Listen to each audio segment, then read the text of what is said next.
Hello everyone and welcome back to my channel, and for today's video, we are now here in Villa Arganiosa Resort here in Barangay Suba, Mahayhay, Laguna. And today, makikita nyo kung saan ba aabot ang 100 pesos mo.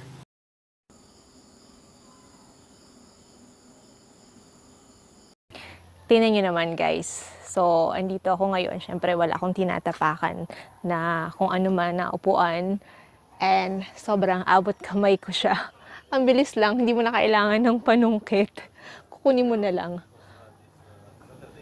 I think, kuha na tayo, no? Tikman na natin. Nauna pa akong tumikim sa may-ari. Ooh. Sarap, tamis. Teka, hanap tayo ng patungan.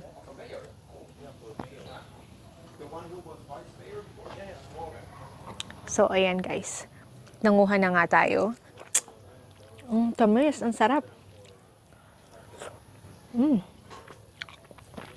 Ano kayang ano to? Variety nito. Ang sarap. Kunin natin tong first na maliit lang muna tayo, syempre. Nakakahiya naman kay Tito. Tikim pa lang tayo. Hindi pa nga tayo bumibili napadami na yung tikim. So guys, punta na kayo dito sa Barangay Suba. Dito to sa Villa Arganiosa. Tapos siguro mga free 2 pirasong tikim. Tapos yung mapitas mo, babayaran mo na yun syempre. 100 pesos lang kada kilo. Pero ang sarap talaga, promise. Ang tamis. Sulit naman talaga. Sobrang sulit. Sobrang tamis, guys. Patikimin natin si Rolpy habang nakikipagkwentuhan pa siya doon. Siya yung pakuhain natin para mas ma-feel niya. Parang longkong. Yeah. Just gotta read. Yeah. Pick and Pay, 100 pesos per kilo. Okay, sweet lanzones, duko, and longkong. Okay. Varieties. Yeah, okay. So this one is duko. Yeah. So yung mga malalaki na. So you wanna try, babe? I think this one is now okay. Sure. I think this one looks good. Yeah. This one, I'll have one. Yeah, okay. See? There. And then you squeeze a little and it... Do you know how to eat that? No, I have no idea. I'll just shove it in my mouth. I think that's the way I usually... No. Actually a little bit citrusy almost. And sweet. So, very nice. I will try as well. No, all mine. Okay. It's so big. Yeah, it's pretty big. And super fresh. Yun yung kagandahan, guys, na kapag yung pagkapitas nyo kaagad, kainin nyo kaagad, sobrang fresh, matutuwa kayo. Yes, absolutely. I agree. Ang harap, ang tamis. Almost the same, almost same. But this is really good. My God, I think I can eat 5 kilo. Yeah, then you're gonna be sitting on the throne for 5 hours. I'm actually confused which one I like better because they're so good. They're both good. This is this one. Which one? Do we have the other one too? This is duko. They have longkong on the other there? side. Okay. Let's go to the other side. Sure. Now I'm eating the seeds. Don't copy me. Yeah, you need to be careful with the seeds. Seeds. Oh. Uy, ang ganda nitong bubig na to. Oh, guys, oh. Grabe, amazing this one. Ganda, oh, mapicture. Still surviving. Guys, oh. Grabe to, oh. Nasa lupa na talaga. Hindi talaga kayong mangangakiyat, oh. Sobra. Kayo na yung yuyuko. Kayo na yung mahihiya. Yuyuko na lang kayo. This is ready? Babe, it's too good for you to get it. I'm kind of shy to get it too because it's so nice. Okay. I'll pick one that's... Yeah. Here. On the top, on the very top. Yeah. All right. Okay. See, it still looks good. It's almost... You're not many missing, shy. huh? You don't know. Yes, Okay, so retry it. it's still the same.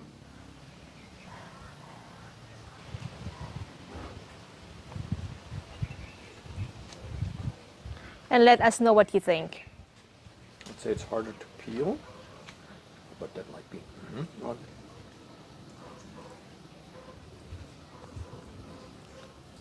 Already good?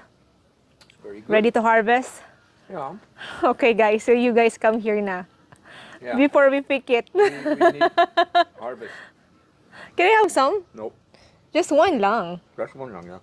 That's your famous quote. Just Yeah, one just lang. one lang. Just one lang. Thank you. Yummy, grabe. Ang harap.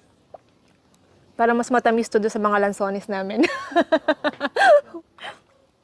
Itong longkong, if it is not fully ripe, it's sour. Tastes funny? Oh, okay. No. Ah, okay. Pag yung duko po, kahit hindi pa siya ganun Yung duko, kahit hindi pa ganun ka super, matamis na talaga. Ah, okay. Pag yung nasobrahan siya ng hinog itong duko, tumatabang Ah, okay. yung lasa. So ngayon tama pa Pero lang siya na mas matamis sa akin ang longkong. kesa sa pusaduko. So which one is your favorite? You have a Longkong, I between the think. two? Yeah. Which Yeah. one do you prefer the longkong? For me, I prefer Yeah. yung longkong. Pero yung mga duko talaga po malalaki talaga siya lagi. Malalaki. Ah, okay. Yung longkong. Pero yung longkong niyo malalaki din eh. Longkong din to, Tito? Yung Tito, Tagalog, paano pinagkaiba ng, paano malalaman na duko siya at saka yung longkong, yung sa prutas na? malalaki yung mga yung mga duko, pero hindi siya buo yung niya. Hindi buo yung kanyang buwig. Ah, okay. Maraming nalalagas, pero marami siyang tulad dito. Ang dami niyang palibasa marami siyang mga tangkay. Tapos pag nagsama-sama sila, ayun, marami na rin sila.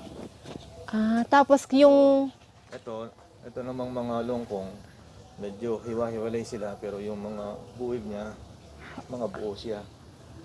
ah, okay. Ang ganda nga ng bubig ng ng longkong. Marami pa doon. So, itutour tayo ni Tito Conrad, guys. Ay, ang ganda ng pagkakaano pala dun, oh. Yun, oh. Ang ganda, oh. Longkong pala siya, oh. Oh, yan kasi yung bubig nga niya. Ang ganda ng pagkakaano niya. Eto, Tito, longkong din to, no?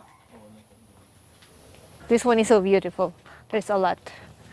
It's the golden tree. Ay, oh, ang dami pa pala dun sa likod. Ito pa, ito mo. Ito din, oh, grabe, oh, ang laki, buwig-buwig talaga, oh, hawakan ko na lang, oh, Diyos ko, oh, guys.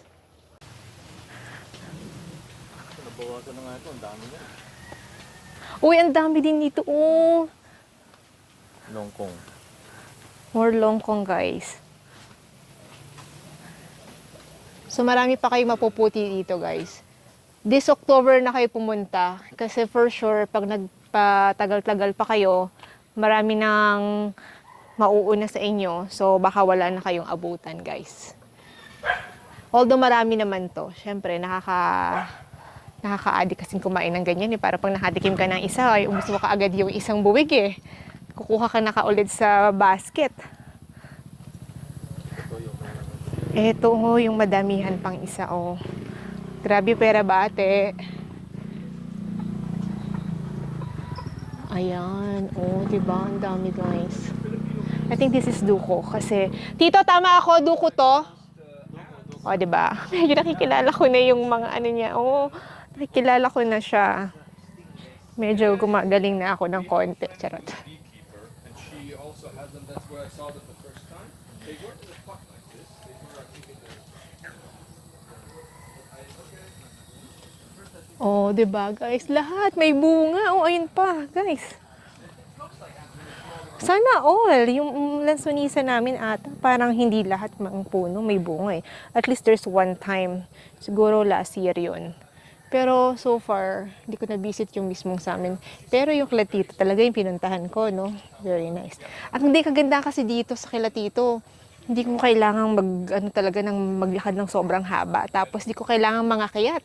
Kasi, tingnan nyo, oh, talagang abot kamay. Iyuyuko ka na eh, oh. Oh, tingnan mo, oh. Halos nasa, nasa lupa na siya halos. Yung isa kanina talaga sayad na sa lupa. Ito, oh. Talagang ang galing. Nakakatuwa. Tulog na ito eh. So, ayan guys. Mangunguha na tayo ng lansones. So, dito, longkong. Tama ba ako, Tito? Longkong to.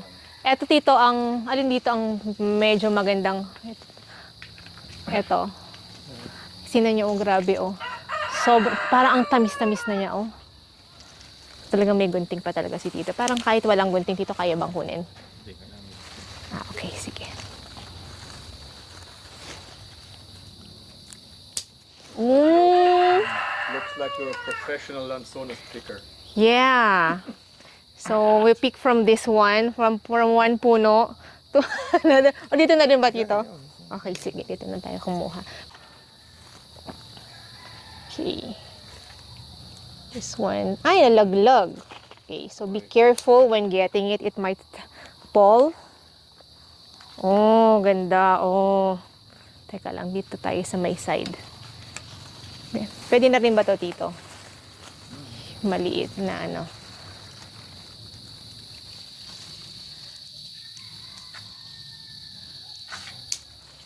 Okay.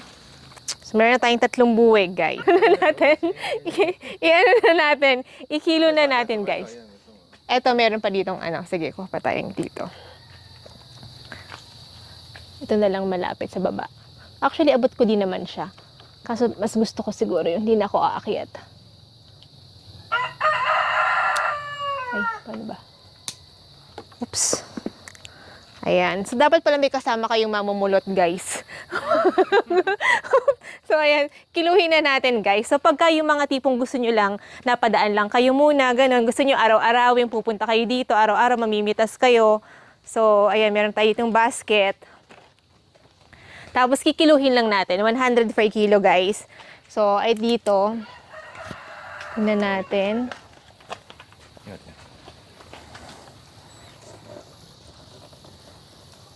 Okay. Dito, paano to gamitin? Basta ko lang lalagay. Ah, okay. Nag-start na siya.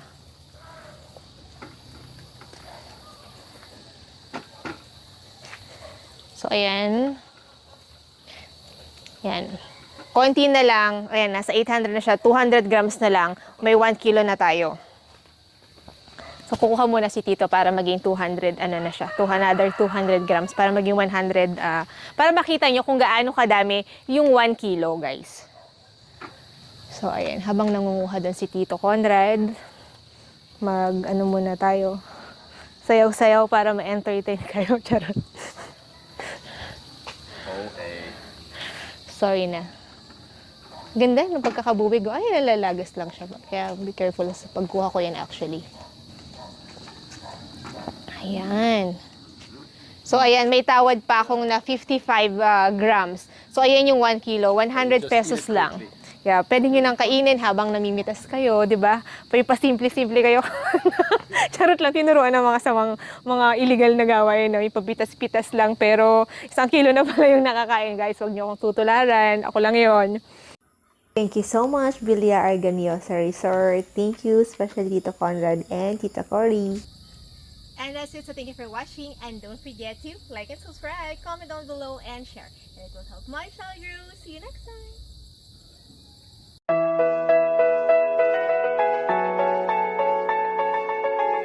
Talaga ikaw na nga minsan yung yuyo ko, kukunin mo na lang sa puno. Tapos ang kaganda ito, sobrang fresh pa niya and super duper tamis. So guys, excited na ako. Tara, kain tayo.